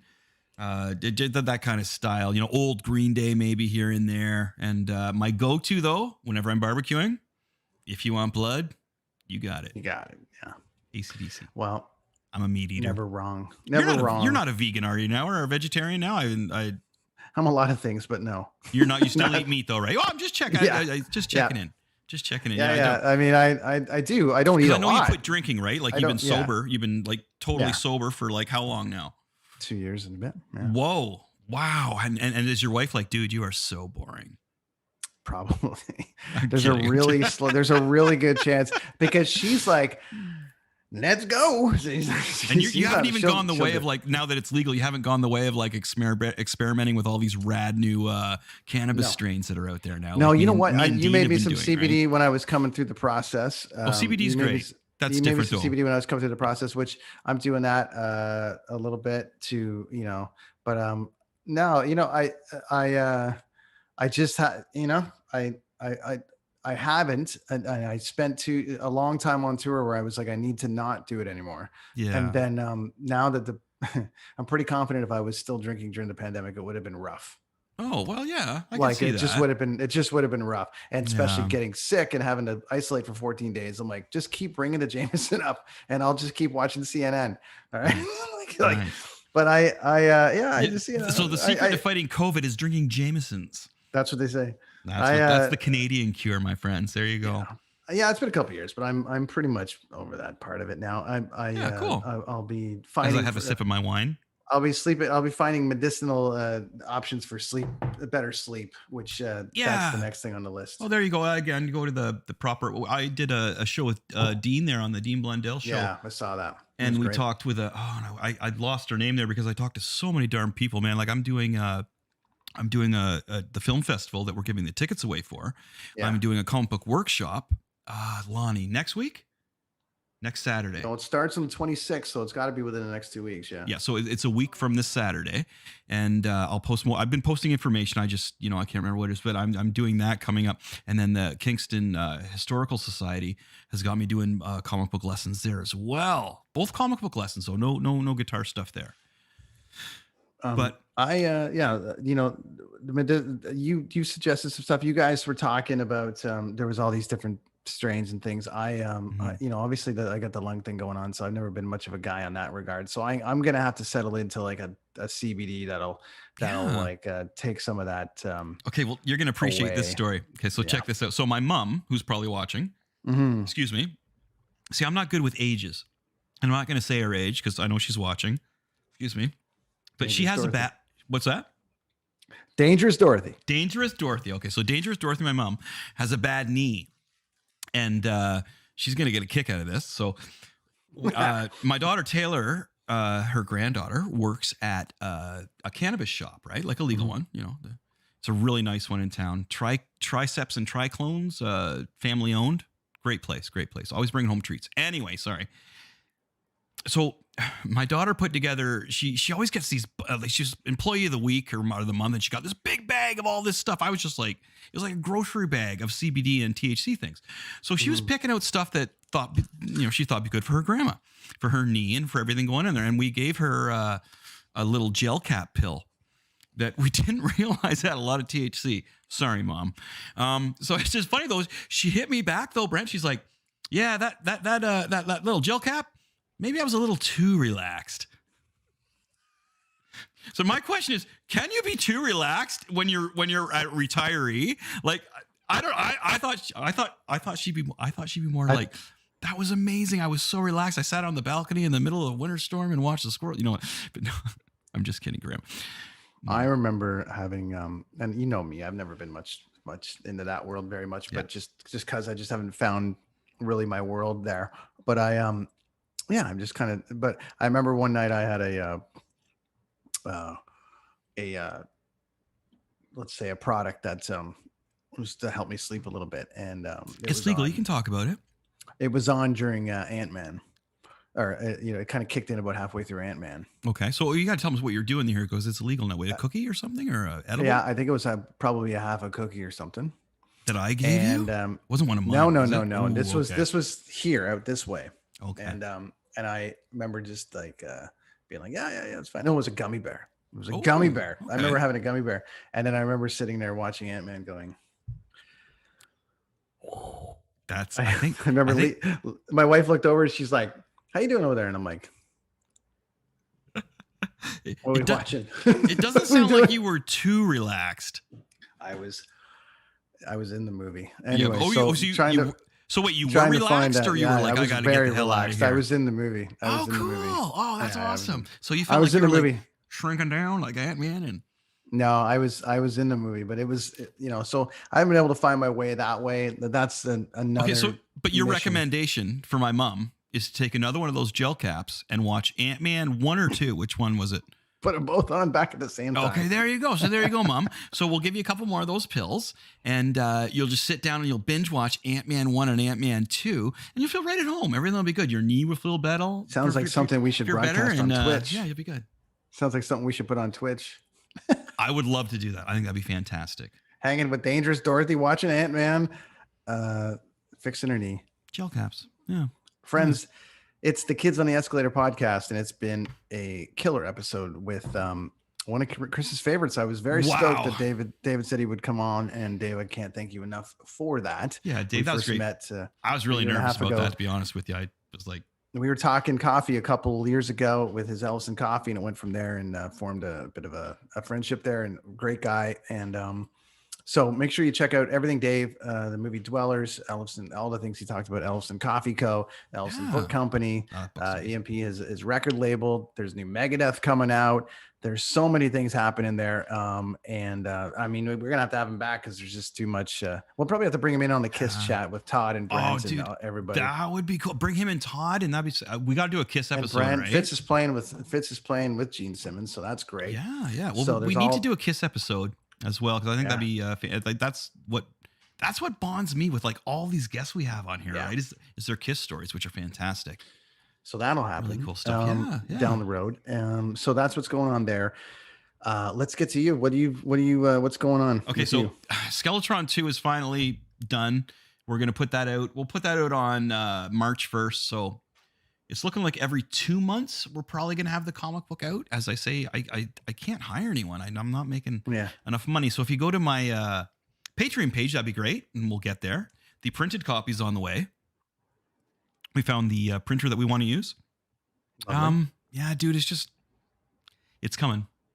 There's so much I want to tell you about the next issue, but I don't want to give it away, There's guitar lessons on the way. Plus you're with the Kingston Canadian Film Festival. Yeah. We're doing the workshop coming up there. What else? And the Historical Society's coming up there. The guitar lessons every Monday night. And then, and Friday night, I have to talk about WandaVision on Friday night because mind-blowing. Such a good show. Chris did a really great breakdown the other day. I sent it to everybody that had and even after that episode, I put it on and was like, all right, guys, let's dive in, because we dive in a little bit later. Now, we did the 1 to 3 review, the 4 or 5. I think this is 6 coming up. No, we did the mid-season review. That was 7. So we've got 2 more episodes. Sorry, I'm sorry. See, we're not going to get back at it till it's done. And as I mentioned when I do the smaller podcasts on, is that I kind of got to pull my punches when I'm doing the show with everybody, because nobody knows what I'm talking about. Mm-hmm.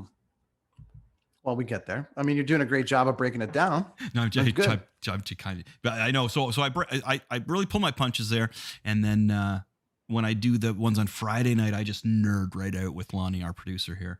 And she just kind of looks at me like, yes, we're great. Find us over on Twitch. Find him over on Twitch.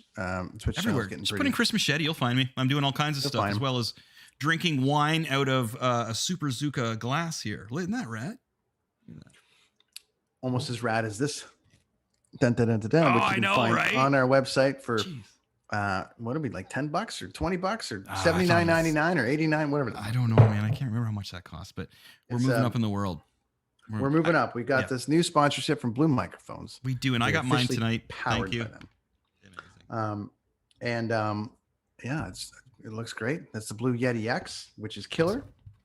I'm just gonna talk about them for a minute because they've been really, really cool. Do you have anybody that message you that we can give a prize away to? Because I thought I had Jay there, but he didn't mention like the question or anything. I don't know if he's still maybe he's still watching, and no one's engaged. I haven't seen what's happening on our Twitch. Okay. We're gonna give them away on Friday. We'll give them away on Friday. Okay, but I'm okay with that. There's that.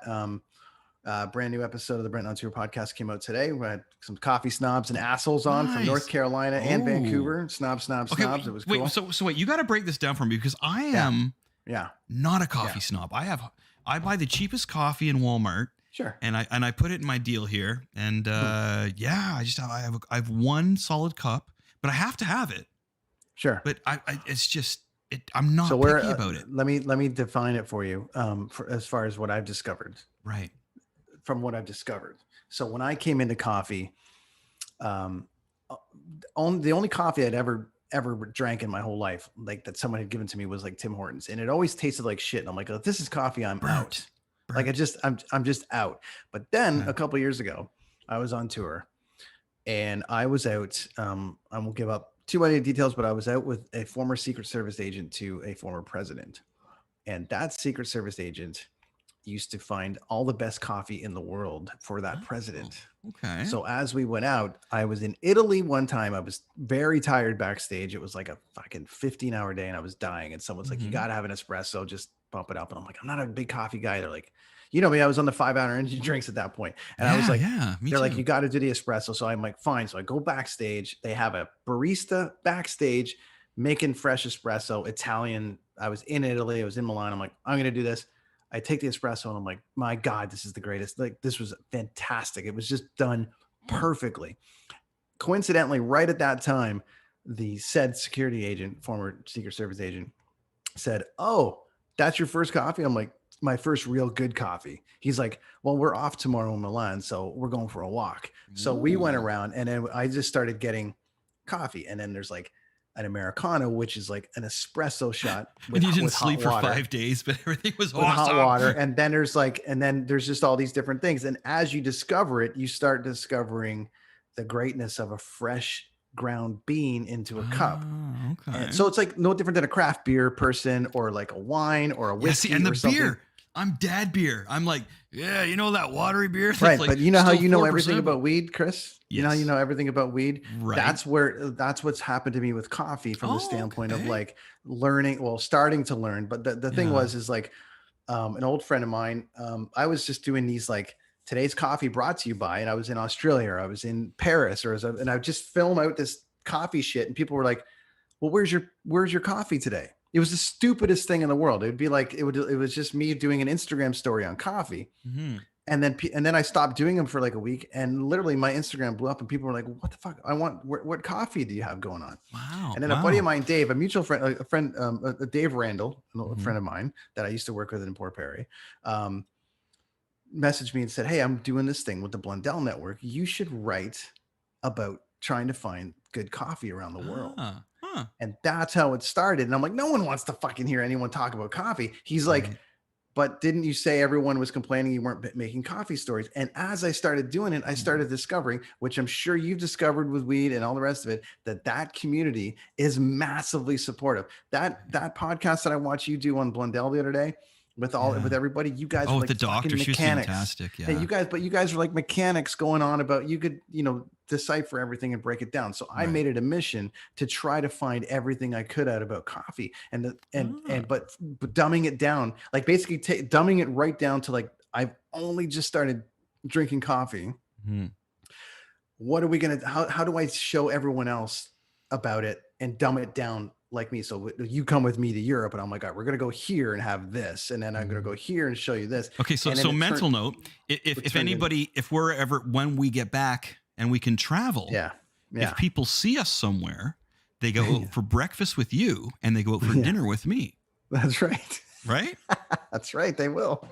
Cause it's been an amazing thing. And I've never, the crazy thing is that I get more interaction on my coffee shit than I do anything else. Even that's with going through the music, the travel, and the life podcast with some massive guests. Everyone's like, well, when are you coming back to coffee? And that's what happened with Elfson originally. With Dave, we talked coffee. That's what connected us, which is like, that was your kiss. Coffee, that was your coffee kiss has become my kiss. It's really connecting everybody in the world. I have to have my coffee in the morning, but I'm not picky about it. Like, I'm not a coffee asshole at all. Oh, wait, no, you know what? And I apologize. Until you have a great one, Chris, and then you're fucked. Well, I had a really bad one time when we were visiting out your way there. Wow, was it bad? I don't know where you went. Where'd you go? That's the only time I've ever had a really bad cup of coffee. I'm not going to go into detail about it, but I think it was like a man's man coffee, if you know what I mean. Like the whole like, oh, it's just going to be black and like triple caffeine, and it just tasted horrible. But it was meant to wake you up. Do you know what the only purpose of this coffee was just to wake you up, kind of Sure. thing, and deal with the day, I guess. But it was not good at all. But no, I buy the cheapest coffee, but I have to have it. So that's what my point of that was, like, you know. Well, that's the whole point of this show, was like, I pulled a guy in, these two guys that have a podcast called the Coffee Snobs podcast out of North Carolina. And then there's a guy called the Vancouver Coffee Snob out here who actually built a whole Instagram page where he just reviews coffee around Vancouver. Yeah. But there is a certain amount of, the guy wrote about it on Blundell. There's a certain amount of like anything else. It's like, oh, you're drinking that. Right. Oh, there's a whole like, or you're the beer thing's you're the same drinking way, right? beer Like or whatever. So I that's go the to question. I go to a craft question beer is- event and it's like, what's your wateriest beer? And they're like, oh, how did you get in here? You know, like I'm the same. So that's why I'm trying to dumb this down, where I'm like, Cool, I have that's these awesome, guys, I yeah. have these guys on, and I go, no, we're not. I mean, we can talk portafilters and we can talk this and that. I'm like, sure, but everyone listening to this is literally walking this with me. Yeah. No one's coming here to Well, learn here's the about fucking too many things. They're going to learn about how to drink it better. I think I need a coffee brand. So if somebody's out there and wants to hook me up and have me try something, like if I'm in Kingston, so if you're Good thing I have a close to coffee that show.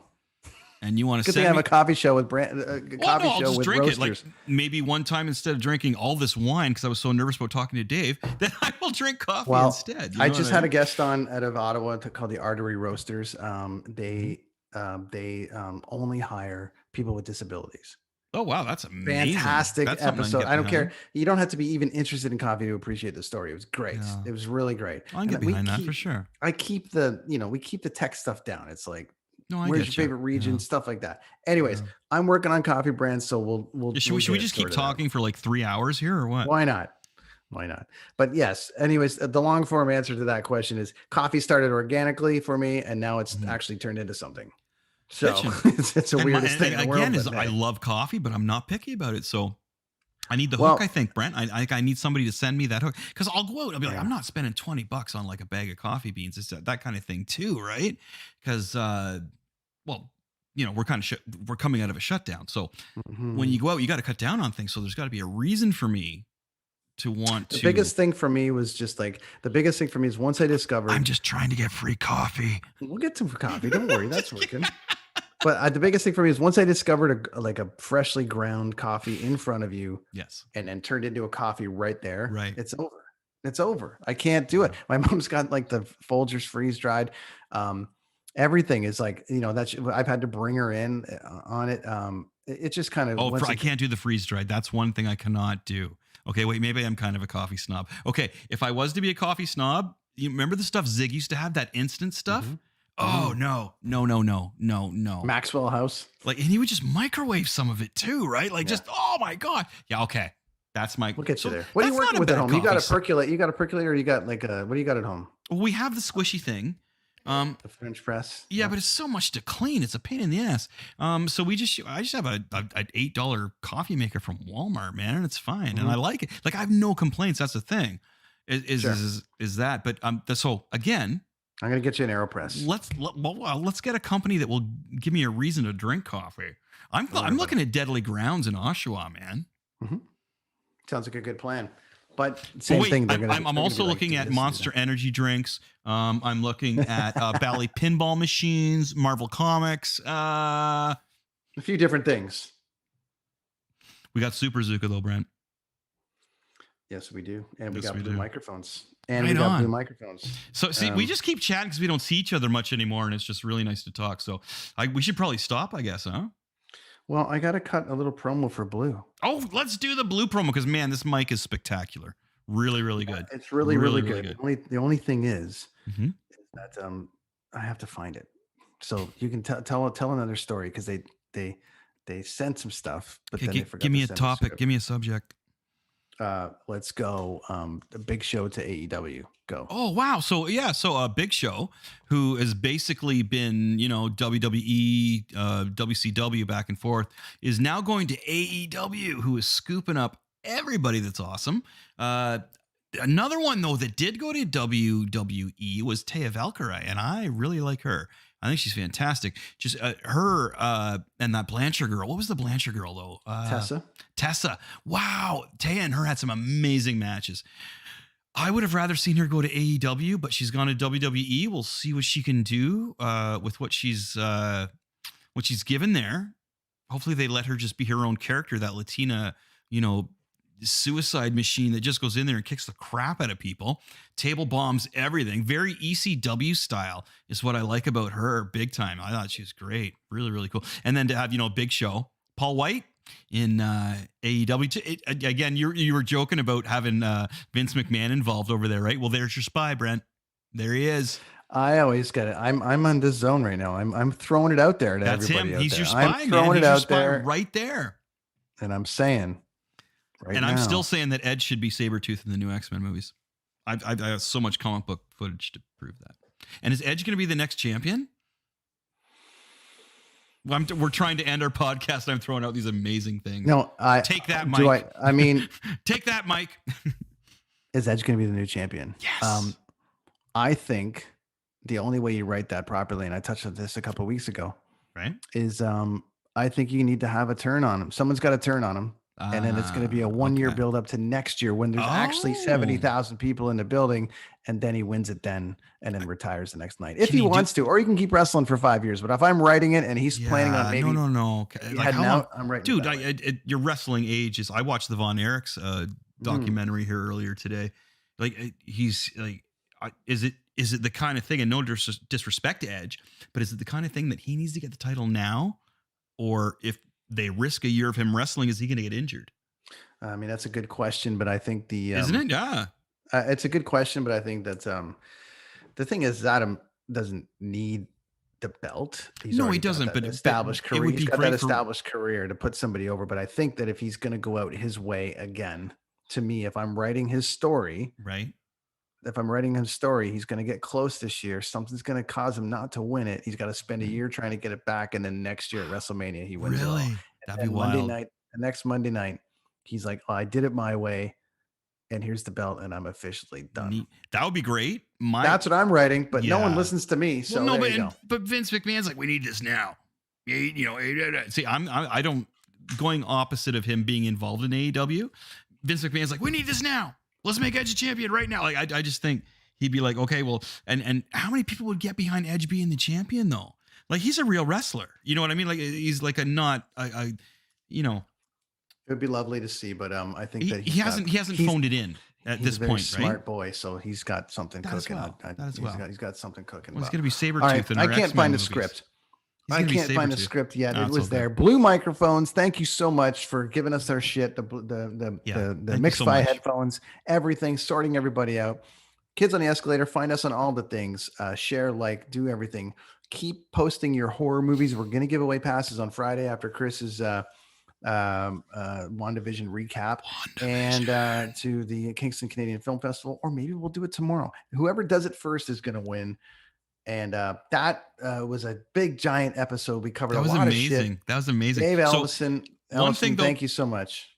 Yeah, Dave, you rule, buddy. I'm sorry, I don't mean to cut you off, but so back to WandaVision. Here's a question for dudes who are married. Do you ever feel like you're living in your wife's WandaVision? I would say. Do you know how many men just went, "Oh my god, dude"? I would say guys that didn't pre-screen their wife before they marry them are. No, it's just. I'm just saying, when you're in this scenario where it's like, shouldn't we have asked a few of these questions before we were married? Then I wouldn't be having this problem now, 20 years later. Yeah, that's what's going on there. All right, I got it. That's what's going on there. I'm doing awesome. All right, buddy. Good to see you next week, everybody.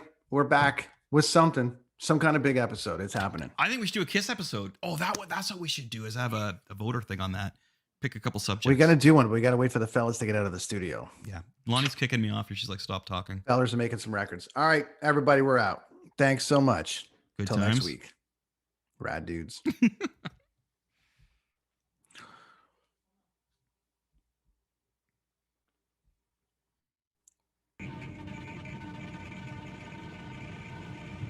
Okay, so for the past few months, there's been this huge surge of missing persons reports, and it's all homeless people. I mean, the whole thing's been blown way out of proportion. But the hook is nobody gives a shit. What we're doing is building awareness, to see if we can find out what the fuck happened to these people. Some people moved underground. It didn't work out. Yeah, I remember hearing about them. The stories that circulate in the undergrounders. There were a ton of us. A whole community scattered all over the sewer system. Then us missing homeless started going missing. The sightings started happening, and I got the fuck back up here and lived every day trying to forget what I heard and saw. Which was? The manifestation of everything you never want to see in a near pitch black tunnel.